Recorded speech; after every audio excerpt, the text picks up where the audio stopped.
We're going to start out in the bottom right corner of the map. We're going to have ourselves the Blue Protoss player representing Dragon Kaiser Gaming here in the semifinals of Kung Fu Cup 11. It is herO. Top left, our red Zerg player from Basilisk, Reynor. As a kickoff into game one of this best of 3 series. Winner plays Cure in the finals. Let's get this underway, guys. Let's see what's going to happen. I had to make a I actually don't know what to think. I feel like herO's not been having such a great time lately. Reynor's been pretty on top of things. I'm not sure though. Could be a fun one.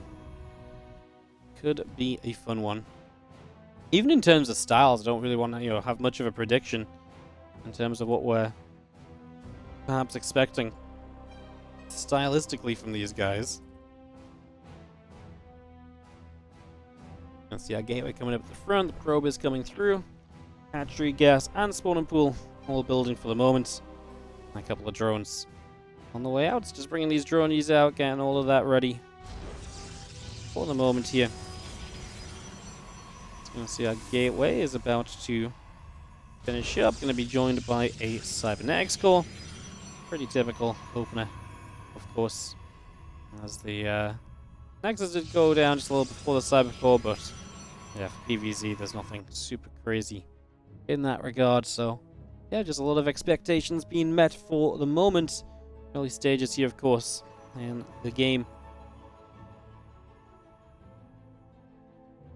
That cyber core is really not far from being done as well, and that's obviously going to open up the floodgates towards what sort of tech we can expect to see from herO. Are we talking about, Stargate? Are we thinking about some Twilight?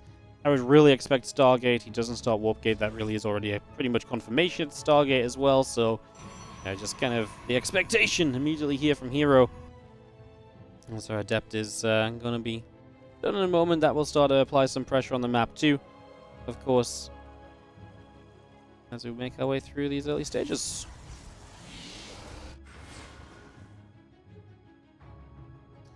Stargate typically for herO leads into triple Oracle, into that kind of blink aggression, into that blink pressure, and then kind of playing that blink charge lot style, which he is so good at. The herO style, we called it even. Him and Max Specs, herO really did it first. He took a little while to refine it. Like, what he did initially was not maybe the prettiest of ways of playing, but he really refined it as well, and then Max Specs really did it to a very high level in Europe for a long time too. And still, I think, really herO's just go-to. It's his comfort zone. It's what he knows best. It's what he can execute at a high level as well, because you kind of have to have that very aggressive kind of tendency to make that style succeed, and that's absolutely something that herO has in his play. herO throws caution to the wind a lot of the time when it comes to his chances to push around and, be aggressive and so on. As you see a couple of Adepts going to turn around, getting a drone. Feelings trying to jump on top of those Adepts as well. Not quite going to get there. It's going to be seeing again the Queens, the drones, all continuing through at the moment from Reynor, so bringing those up. And yeah, again, Oracle number 2 already on the way out, so we'll see if I'm correct on the triple Oracle call in a few moments. You do drop a third Nexus. Nice quick third Nexus. I really think just third Oracle. What else are you really set up to do here? It's already queued up even, so. If it wasn't a third Oracle, we would have seen the Twilight Council earlier, because the Oracle wouldn't have been queued. And then you put that Twilight Council into play ASAP. Obviously, starting off like this as well leads you into a lot of potential when it comes to maybe adding on additional Oracles later in the game. If you see the opportunity to kind of go into 4 Oracles, for example, there's generally a good opportunity for you there, so definitely something else we can kind of keep our eyes on as the Oracles do continue up that left side just for the moment. Sneaking around, trying to find damage, but Reynor was so good defensively, not losing a single drone so far. Ain't easy to achieve, especially against especially against someone who is so well known for their ability to get in there, to deal damage early, to get in and just get something done. Right now, we're really just holding our own and just making sure that there's no damage to be dealt. And like I say, that's absolutely perfect. On the side of Reynor, you can't really ask for much more than that.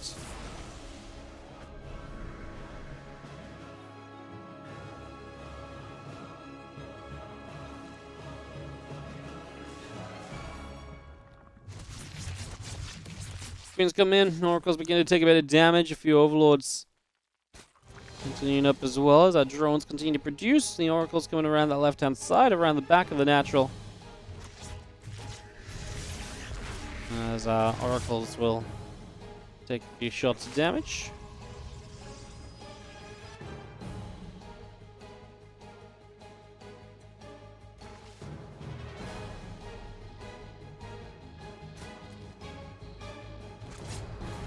Queen's firing, Oracle's taking some shots.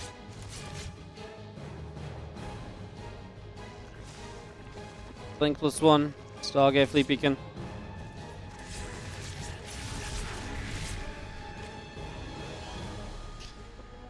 You can get that blink on the way, but really this is just super fast second Stargate really aiming for the later game.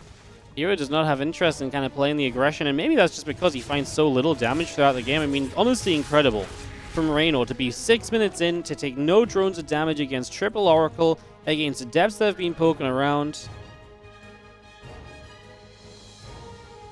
Crazy.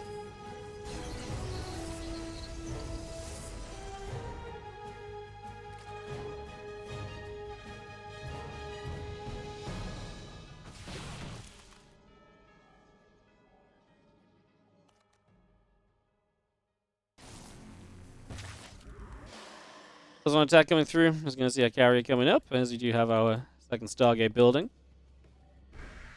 Obviously, like I say, that's going to be a carrier as well. It's just going to go straight into that. That's, of course, the kind of magical part of this early is when you get going.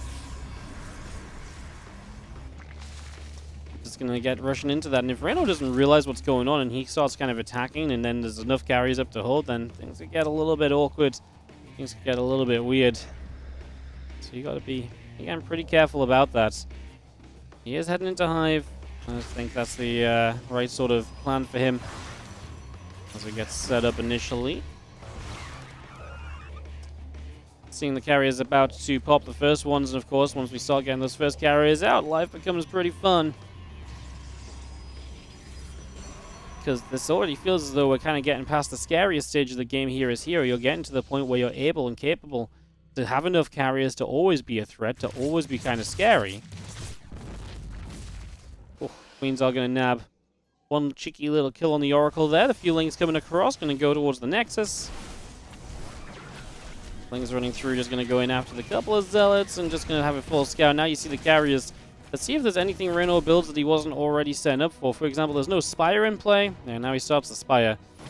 I do feel like that's just confirmation of what he's seeing. He's like, okay, he might go as well. Like, yes, there's two carriers out, but this may still be a good time for him to have something of a ground fight, especially if herO is just in the middle of the map randomly, giving this Roach Ravager a fantastic start against his ground force.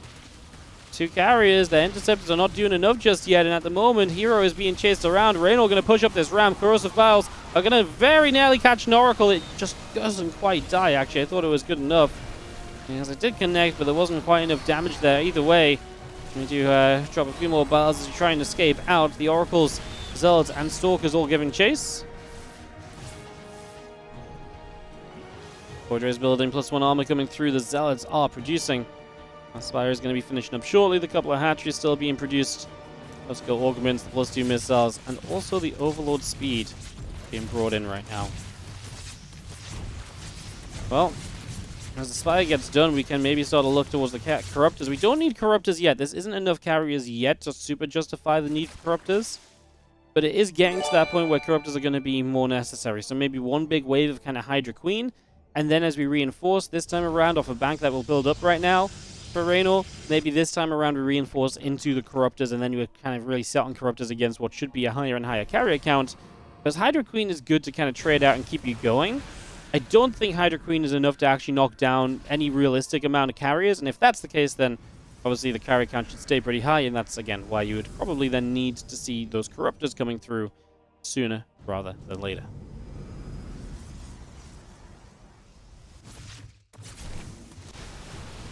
And the crown, thank you so much. 34-month resub. Don't get to watch live much these days, so almost 3 years. Feels amazing. Hell yeah, man. Thank you so much for finding the time to drop in when you can. Appreciate it. Thanks for almost 3 years of support. As the Hydras, our queens, trying to push up this ramp. The Overlords are, I think the Overlords are going to spread a creep, right? So we can get the queens to transfuse.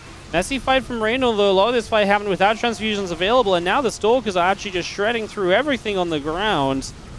And now these Overlords are kind of sat here as well. You got to get those away, otherwise you're going to be losing a ton of supply. Production capabilities. Stalkers blinking after these Overlords. Reynor, he's not quite going to be supply blocked, but he is going to be forced to build at least a few new Overlords at some point. Massive defense there from herO. That was absolutely perfect for him. That's exactly what he was kind of looking for, to be into a nice, comfortable spot for the next step of this.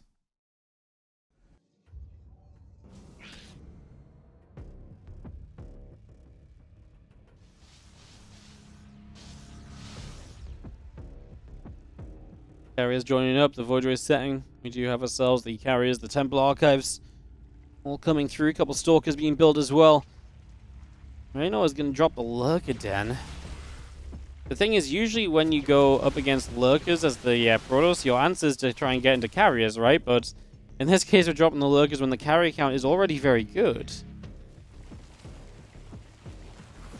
I just don't know if Reynor had to trade out in the way he did. I feel like, I can understand the push, but I feel like he pushed it more than he needed to, right? I feel like this could have very easily, as hero's getting sloppy with the carriers, I feel like he could have just been a little bit more passive. There wasn't as much of a need to get going there.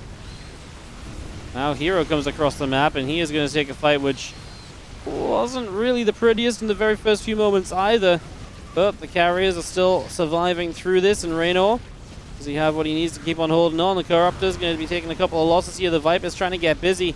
Stalker's sitting underneath. The Stalker's trying to do whatever they can as these Corruptors continue to drop. The carriers still putting out the damage, still putting out the pain. The Corruptors back away for a couple of moments, now going to turn back around into these carriers once again. Every single Corruptor is going to end up dying. That is going to be it. And herO is going to take game number 1 with that big attack. Reynor just can't hold. He never really gets enough of an answer to the carriers. And herO, the semi-final, it is game number 2. And we start out in the bottom right corner with the blue Protoss player from Dragon Kaiser Gaming taking that game number 1. This is herO.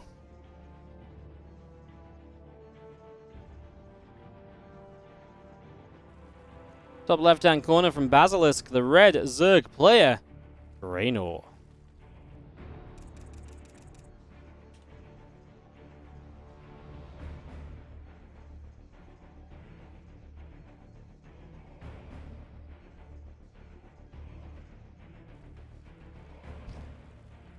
Dragon skills. Sure, might be surprised if herO tried to go double Stargate early on this one. There's just too much likelihood that the Zerg is going to be aggressive and up in your face, so would be very surprised if that happened.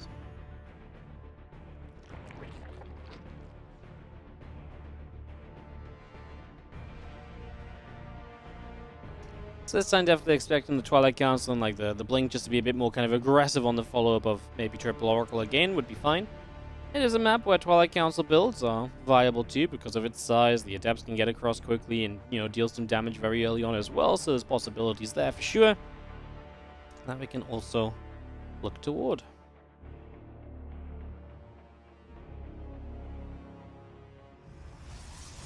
Nexus will go down, and Gateway coming up.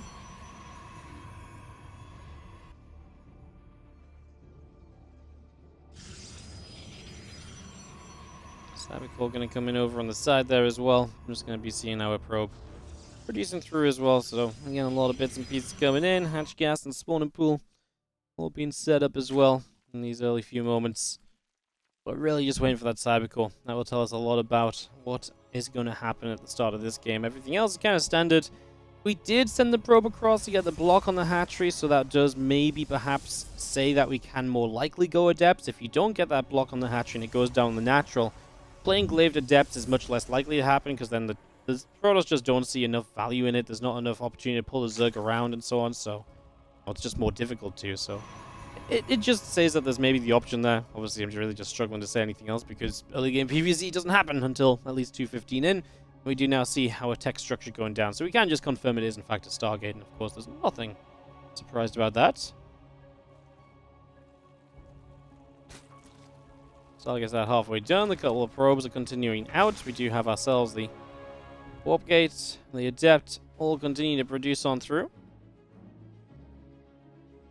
And yeah, we'll see how many oracles we go for. Again, just still expecting 3. I don't think 2. You can obviously go 2 into blink, especially if you want to be more aggressive. The blink will hit earlier, but you'll have a little bit less support.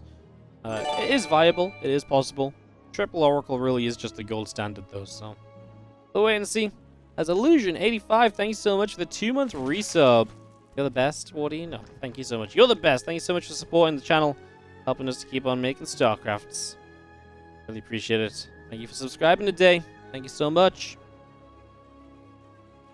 Again, if anyone out there has a cheeky little sub available, it's always appreciated. Maybe even watching this on the YouTube channel, because let's face it, Reynor, herO, you guys definitely clicked on this on YouTube, right? I know what's clickbait. If you are watching this on YouTube, consider leaving a like on the video, comment down below, or subscribing to the YouTube channel as well. See when we have our daily uploads going live over there. Let's see, this is a bit of a different setup from herO than what I aforementioned, which is going to be the Void Ray. I was talking about this yesterday when Creator went Void Ray. Creator, to me, is one of the very few players that opens Void Ray. He likes to go Oracle, Void Ray, Oracle. herO here goes Void Ray, Oracle. It means the Void Ray gets out quickly. It means you can shut down the Overlords quickly. You can start dealing damage to those Ovies a little bit sooner. It's a little risky because your first Oracle is later. That means you're already going to be missing out on a bit of energy. Even if it's not about the Oracle being out on time, the earlier an Oracle is built, the more energy it will have, the longer it can last against some Zerglings that will come across in Precious. So that's my biggest concern, but that doesn't seem to really be an issue. There's not enough Lings to really come forward and like punish herO for that or anything, so I think we're going to be absolutely away with that without problems.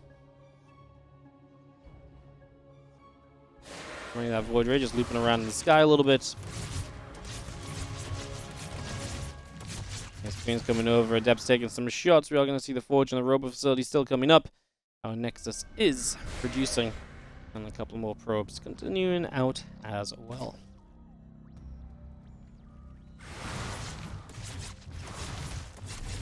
Well, drones going down, the Adepts get here. Some Lings are going to come in for a little bit of a cheeky wrap around as well.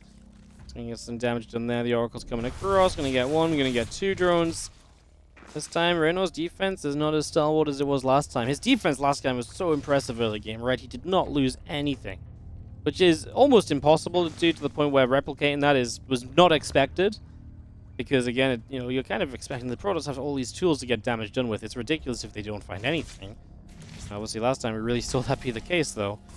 But yeah, Reynor didn't end up winning that game. herO gets there in the end, and again, I feel like a lot of what he did was almost because he didn't do damage early game. He was like, well, any follow-up blink, you're going to be super well set up to deal with it because you've had absolutely an unstopped economy. And that's, in my eyes, why I think he went for a little bit of the second Stargate in the Fleet Peak. And even if that was kind of his plan, it definitely played into that even more so. This time around, we have gone, again, pretty unique way of playing, guys. Because this has been the Stargate, the Void Ray into double Oracle, and now Robo. So just completely scraps the Twilight Council off the face of this Earth. And herO just playing a couple of builds, which if you'd asked me to predict before the series started, I wouldn't have got there. I wouldn't have told you these ones at all. Especially not the Robo follow-up from double Oracle, Void Ray double Oracle. And he might not, I mean, this game might be one not even off the back of what he's doing tech-wise, though. This might be one off the back of the harassment. This is ridiculous damage being done. 8 drones go down, and Reynor, every time he's losing workers like this, it makes the next stage of this game so much more difficult for him. So this is looking a little nasty, perhaps, as Disrupted Twilight +1 attack continue through herO, so he will have that Twilight coming up eventually. So it's going to be pretty late Twilight, but he's still playing, because he's playing into Disruptors, I still kind of feel like he's going to go Blink. A lot of the time on a later Twilight, you would go Charge first, because Charge becomes the more potent upgrade into the mid-game. I feel like with the Disruptors and the style he's setting up for, I think he might still go Blink, just on a delay. I'm actually extreme. He's still warping in Stalkers too. It definitely suggests Blink, right? Got a lot of gas as well. We can afford Blink. Go on. Make the Blink, bro. Let's do this. Let's make the Blink. There you go. Blink does start. Yeah, like I said, just kind of makes sense. Also opted to start +1 armor when he could have started +2 attack because he does have a Twilight Council. So Here we're just going to go into 1-1 instead of +2 attack. A very just interesting setup. Maybe he really is going to rely a lot on these disruptors to deal the damage.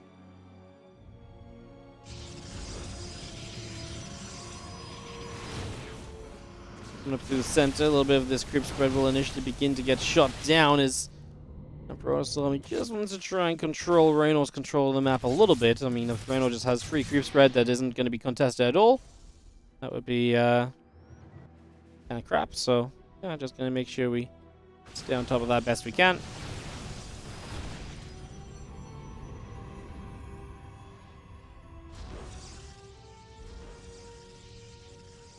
Stalkers and Moors in the center. Queen still joined up over on the left-hand side. Roach speed, +2 missiles, +1 melee. All of this gets continues to be brought into play here.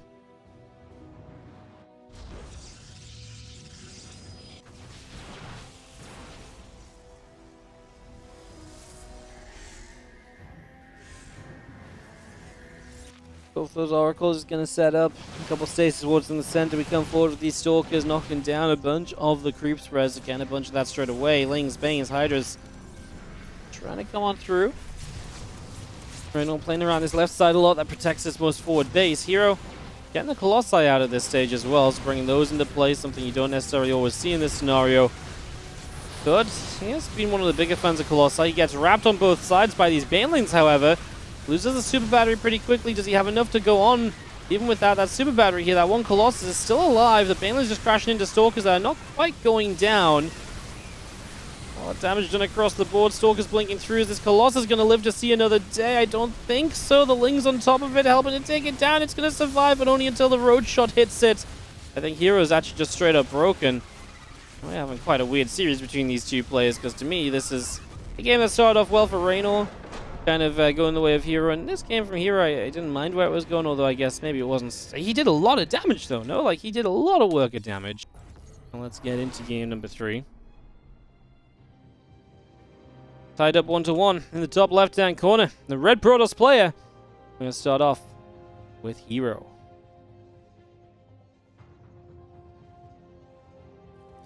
Bottom right from Basilisk, Reynor is our blue Zerg. Getting set up into this next map.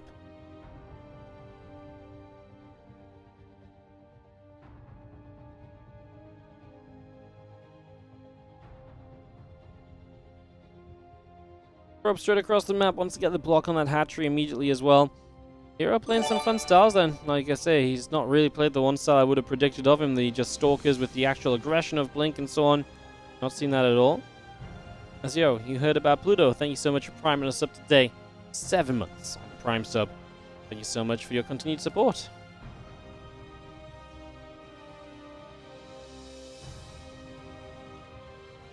Well, this probe does its job of blocking off on the low ground, so that part of this will be a success story to begin with. Was this hatchery over here?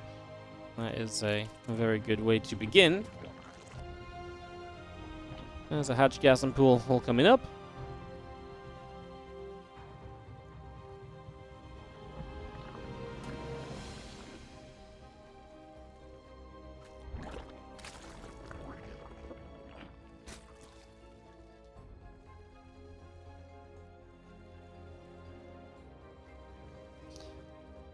Once more, that's that waiting game of that Cybernetics core that will really tell us just what is going on here, what we can expect, what we're going to be seeing out of this early stages.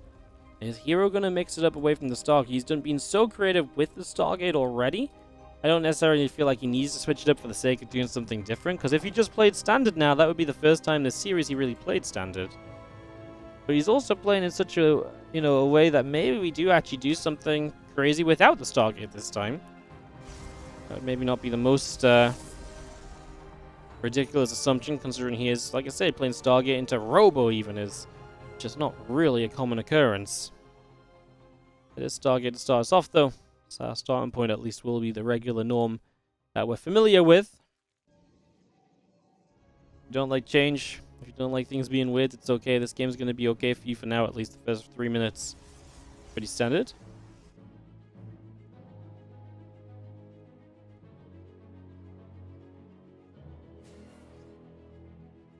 Stargate's coming through, the warp gate is building.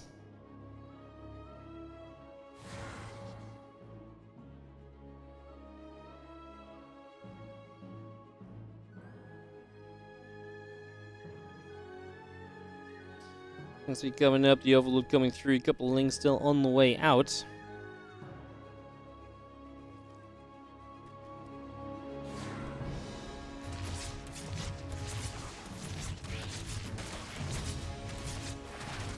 Depth chasing, drone taking just a little bit of damage.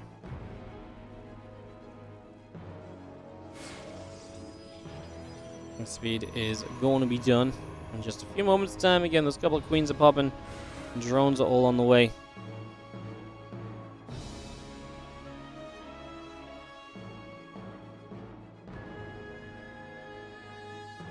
Oracle numero dos coming through. So Oracle number 2.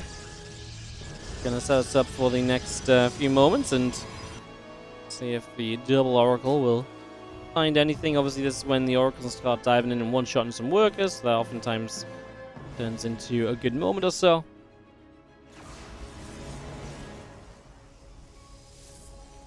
Feelings at the front, they're just going to chase the probe out for a moment or two as well, by the way. It's just going to scare that off for a little bit, push that out. So far, so good.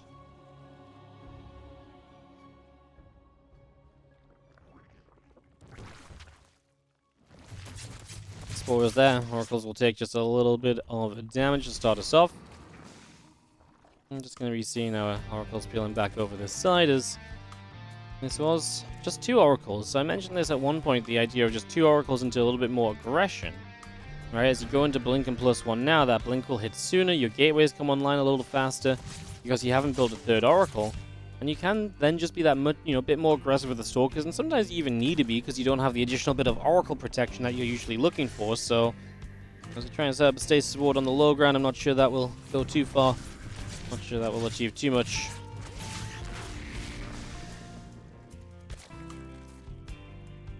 And trying to set up a Stasis on the high ground too, just keeping the Queens moving around, as we are going to catch a Queen and a drone in this process.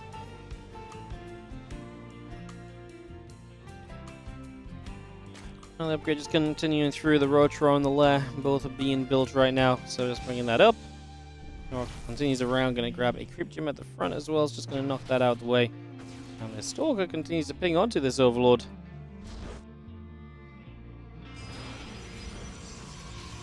Overlord is about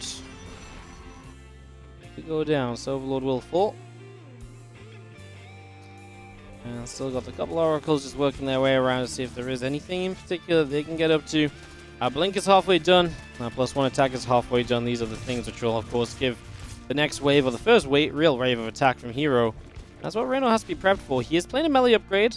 This is where herO's build is maybe not quite as great because the melee upgrade is typically good against Stalkers, and the Oracles usually help against the Lings when they have that melee upgrade. It helps you do well, so especially as the Oracles are extremely active with Stasis Wards, they won't have a ton of free energy necessarily.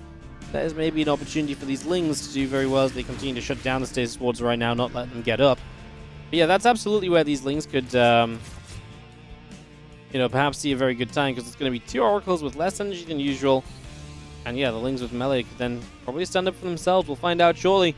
Stalker's already coming. I guess the downside of this from Reynor is that this attack's going to arrive sooner. And then he's not quite as prepared with as many units, especially as he's gone up to 69 workers, so that is perhaps the issue he might end up facing, as herO already warping in 5 additional Stalkers. His setup behind this, well, he's got 61 probes, but he's not building any more just yet. Looks like he is pretty focused on this initial attack. The Stasis catches a lot of the Lings. There was fresh Stasis as well, just coming up, and I feel like Reynor even kind of knew about it. He just pulled back a little bit too late. Obviously, that's costly because that's a pretty big deal that you're missing out on there. Stalker's going to sit down on this 4th base. It's going to begin to drop, and I think that herO is putting himself into a really good position. The 4th base going down is obviously never a good thing for the Zerg side of things. Ravagers coming in to help out again with those Zerglings as well, as we do have the Stalkers. They will just blink out of trouble. herO will be chased down. 7 more Stalkers warping in again. He's not got much of a follow-up behind this, although he is now building probes and he will start a 4th base. So he says, I've done a good amount. I've killed off your 4th base. I believe I'm in a position I actually can tech up from this position and I can set up into the future. So he is going to begin trying to do that.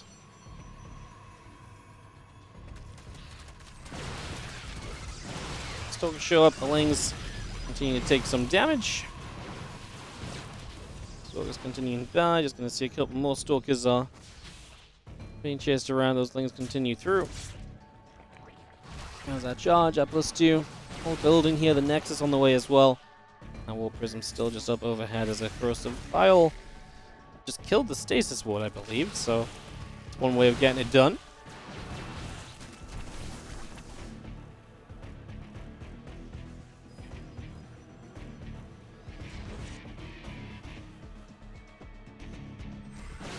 Still just blink over. These few Lings will begin to go down, so again, just kind of hunting at the moment. Feels like we're really making sure that nothing is left around the map. The other Oracle will go down here, so that's now no Oracles left on the map. Both of them have fallen, so yeah, actually pretty nice little moment. If you are Reynor, your opponent losing out one of the things that can continue to deal damage and give them information throughout the game. So yeah, that's always good if you get rid of that. As the Dark Shrine starts from here, though, so he's going to have other tools coming online for himself sooner rather than later. Going to start getting himself set up with that. As the Stalkers go back and forth a little. And just going to be seeing the Dark Shrine coming through, the Immortal coming up for the moment.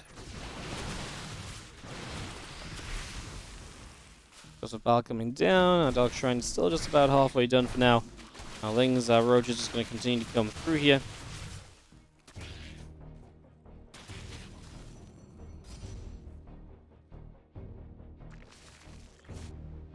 However, Reynor will be finishing shortly, which gives him obviously much better access to the later stages of this game as well. We'll see if that's something that herO's ready to fight through and against, as at the moment I'm not sure if herO's necessarily done all that much in the last little while.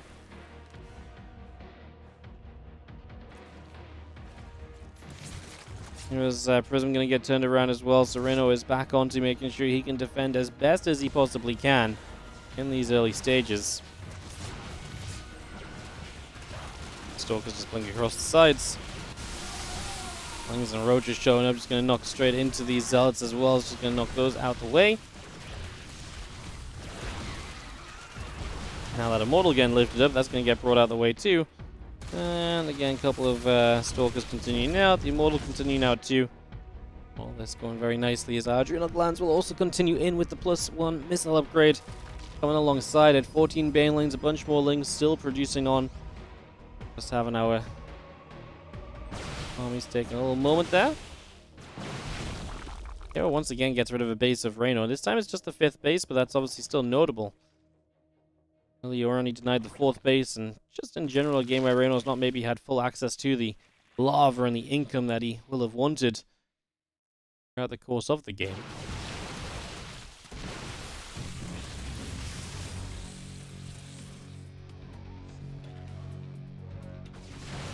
The general glance coming in from Reynor will help in a little bit, but he's not there yet, as it's going to be him jumping on an army of herO that just isn't fully there either. herO's army was still up to the top in a big way, so not everything ready to fight, and that actually gives Reynor a really good start to this battle. In fact, is it just so good of a start that herO's just going to straight up die here? 16 probes dead, his counterattack not finding anything, his counterattack's kind of peeling back. Okay, it's going to start getting a few more drones at least, so the counterattack of herO will hold some hope.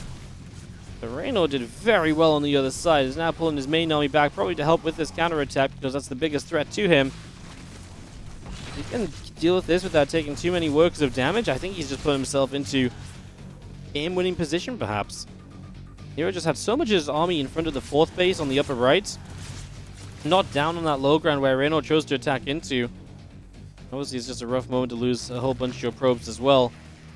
That's High Templar warping into... actually, was that DTs, I think, warping in, sorry, to morph into the Archons. So expensive Archons here as we get set up.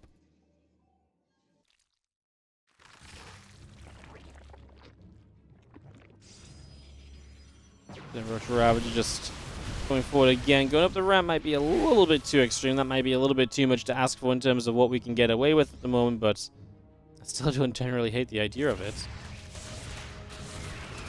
Bane's going to go rolling by. A couple of cannons are taking some shots. Baneling's going to hit into the mineral line here as well, and that's 19 more probes. And I just don't know if herO's in a position to recover from that damage.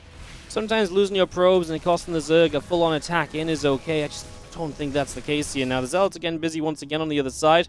Again, Reynor pulls back maybe in part to make sure that that is handled before it becomes too much of an issue. But he's also taking this time to just rebuild, and then he'll have a large army to go again with after already dealing eco damage to a herO who, at this point, it looks as though herO's pretty much all in, right? No more probes on the way. One single army pushing across the map, but down 50 army supply. Reynor might just be on the verge of a grand final appearance here in this Kung Fu Cup. As I just do not think there's really enough here anymore.